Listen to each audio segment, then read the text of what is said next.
none other than former President Donald Trump. It's quite the scandal. Apparently, Chesebro is one of 19 people being prosecuted by the Fulton County District Attorney's Office for supposedly trying to use fake electors to overturn the 2020 election. Now, according to a report from Law and Crime on September 29, 2023, Chesebro tried two tactics to get out of this mess. First, he argued that emails obtained from Microsoft shouldn't be considered as evidence because they could contain privileged attorney-client communications, and no special master was appointed to review them. Crafty move, right? Secondly, he claimed that he shouldn't be prosecuted at all because he was simply providing legal advice to the Trump campaign when it came to election matters. Yikes. It's definitely a legal minefield he's navigating. We'll have to wait and see how things unfold in court. In his orders issued last week, Judge Scott McAfee firmly denied both motions. With regard to the emails, McAfee determined that Chesebro did not adequately justify the application of attorney-client privilege. The judge pointed out that the search warrant affidavit portrayed Chesebro as an active participant in the alleged plot,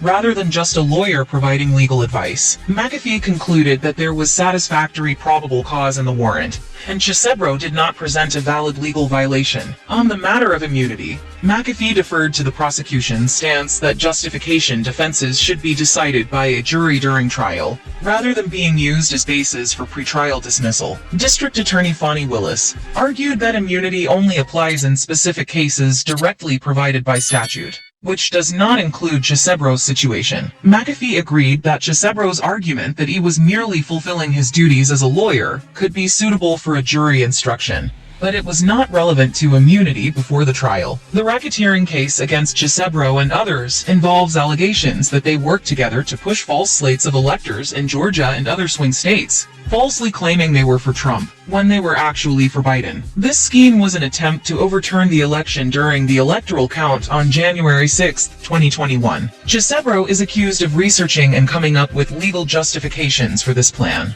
While knowing it was illegal, he tried to argue that he shouldn't be prosecuted because he was just providing legal services to a client. However, his motion to dismiss the indictment was rejected, and it looks like he'll be going to trial alongside Trump and other high-ranking members of his inner circle. This case poses a significant legal threat to Trump as he prepares for another presidential run in 2024. It also represents a rare case of a lawyer being charged with a crime for counsel provided to a client. The verdict in Chesebro's case might have significant repercussions for Trump and establish new guidelines for the legal responsibility of lawyers. Chesebro won't be able to use the attorney-client privilege or immunity defenses, according to McAfee's previous decisions. He will need to persuade the jury that he was acting in good faith and not intentionally taking part in an illicit plot. Donald Trump, a former president, jokingly said that he had received more indictments than infamous mobster Al Capone. Now that I'm breaking records, I was never indicted when they first indicted me,